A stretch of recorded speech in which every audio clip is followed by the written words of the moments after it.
Hmm. You know, as someone who grew up in the latter half of the 90s and the early 2000s, I am someone who really loved superheroes.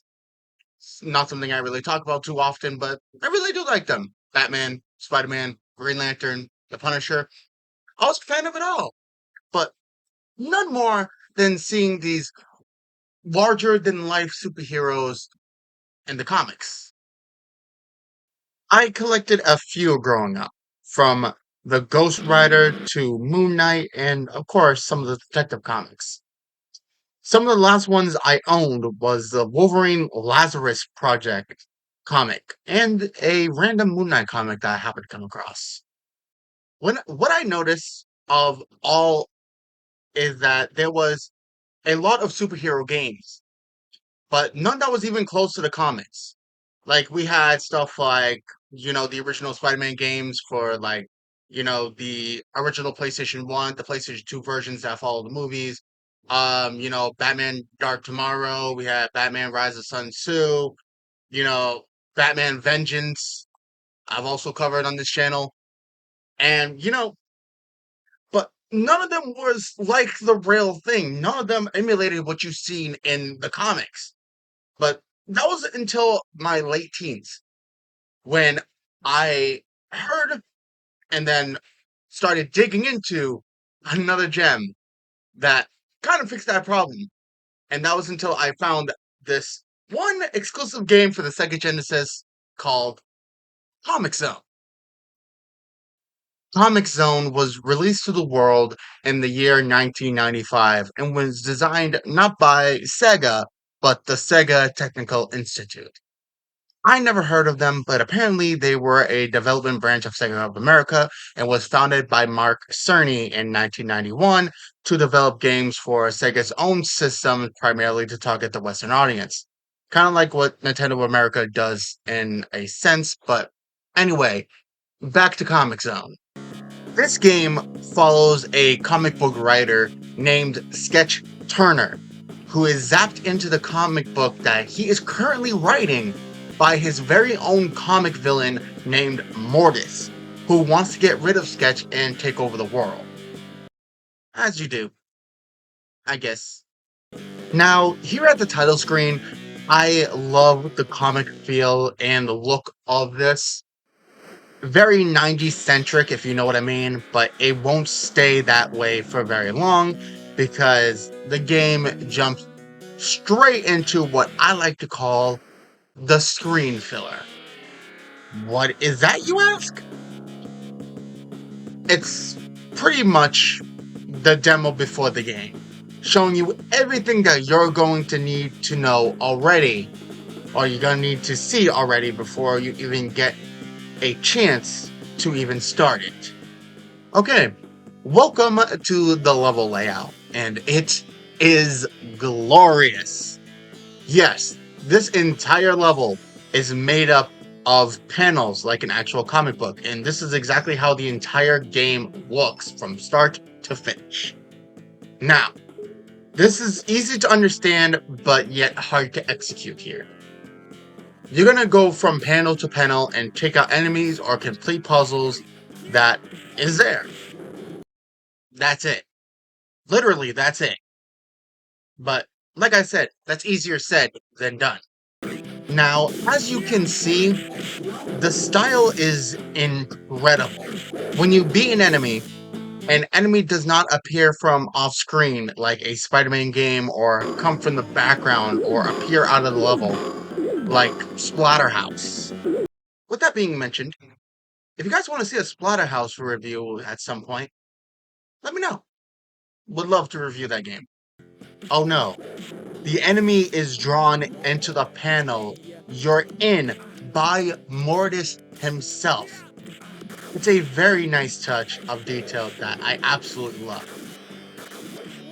Every panel change has a different thing to it, making your route to the end of the level just as important as surviving without a shadow of a doubt, and which makes you think hard on what way you want to go. And think smart about how you go about the level, which I can appreciate. But this is something I can't stand though. Unavoidable damage hazards. If there is no way to avoid this, is if there is a way to avoid this, my apologies. And yes, I have tried. If there is a way around this, or pit, or a way to fully get around that, if so, please let me know. But it's one of my biggest pet peeves in games, where you have absolutely no choice, none whatsoever, but to take damage. And no, I do not mean like unavoidable damage from like things like cutscenes where you need to accept the damage as part of the plot of the story, or mindlessly jumping into pits, which I've been accused of doing before in the past. And believe me, I know what I'm doing. I love jumping into those pits because it's fun. Which is clearly your fault. What I mean is the damage you take from simply following the game. If I open this lever, I assume I'm about to jump into a pit full of enemies. And at least if I was to take damage, giving me a chance to avoid the damage. And if I do take some damage, it's my own fault.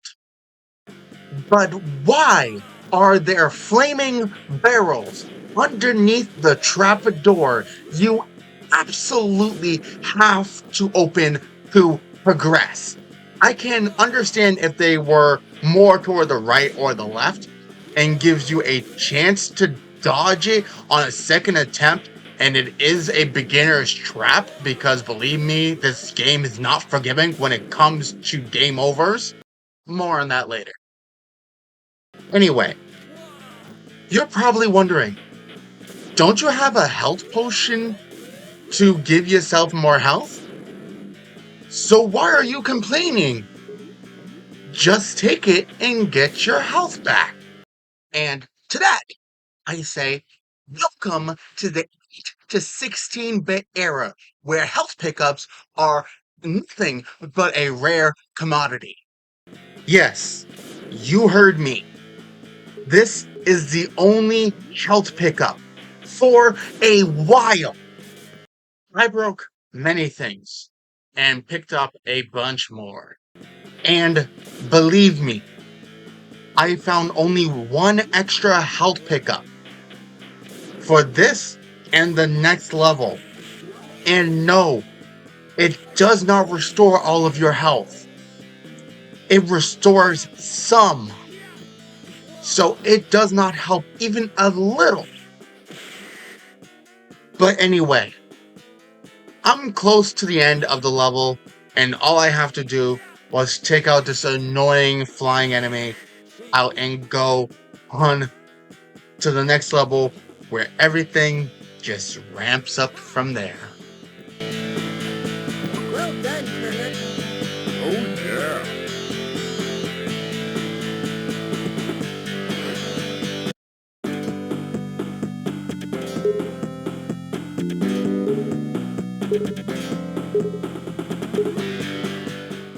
Okay, we are on to level 2, and as you can see, there is no mercy here.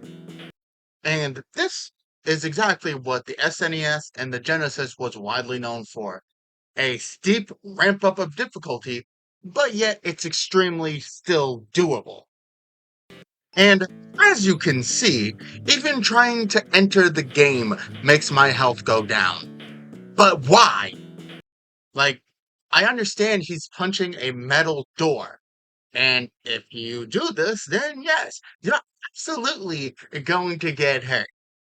But there is no reason, none at all, for us to be getting hurt going into the second level, not midway through the level where there is maybe a way around the door, but keeps us in line with us using our intellect to get around certain obstacles or finding a way past it. This is to enter the fucking level. And once again, taking unavoidable damage from just playing game. Anyway, I didn't get to talk about this in level 1, but I love the use of talk bubbles in the game to portray what the character is saying, and he really doesn't need to speak too much. Plus, you can get a sense of what he is thinking directly in the level layout, which is actually amazing to me.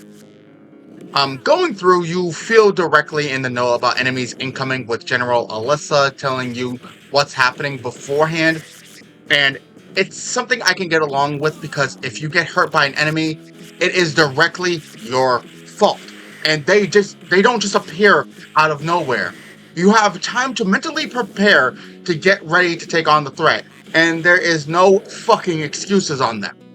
Every enemy is unique and has ways of attacking that you can predict and get your head around, making most enemy encounters a thought process on how to take care of them and which enemy is to take care of first. But back to moving forward, you will notice the rat is the most essential item throughout this level, because if you do not pick the rat up in level 1, you will take constant damage taking out these fans. And I unfortunately had to learn it the hard way. But going forward, there is more than one way to deal with problems. You can find workarounds in the level if you know what you're doing and don't immediately smash everything in sight. But touching a bit on the combat here, it feels good to play, and the weighty playstyle of Sketch makes the punching and jump kicking so satisfying to control. Sadly, this is where my review must come to an end. Because of this sickly green asshole. I did everything I could, but he just punished me. If I get close and do damage, he counters and hits me and knocks a good amount of my health off. I only get one bomb to use, and it feels like it didn't even dent him. I was not sure what I was doing wrong or if there is a better way to handle him, and I even gave a second try and still got served. But hey, all good things must come to an end, right? And here is where I must talk about the game overs. If you lose all your lives, that's it. No continues, no extra lives, nothing. You go back to the title screen to level 1 and are forced to play through level 1 and level 2 all again to get another shot. Get nothing! You lose! Good day, sir! But it's a bummer. But even the best games could have some flaws you don't agree with.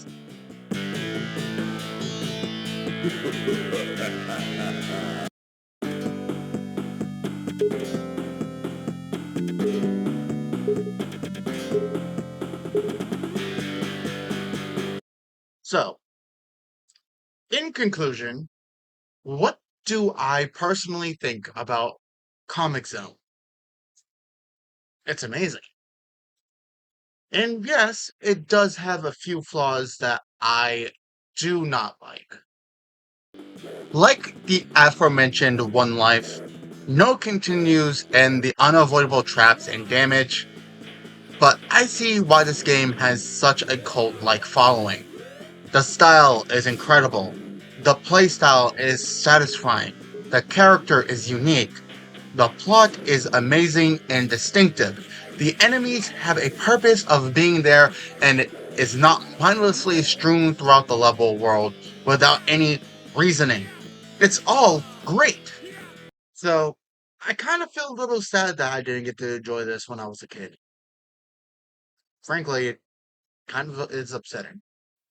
Growing up, I was an SNES kid, and then after a while, I jumped into the Nintendo 64, and then directly into the PlayStation. I never got a chance to see some of these games, and now I kind of feel left out. Makes you wonder why there was a console war to begin with.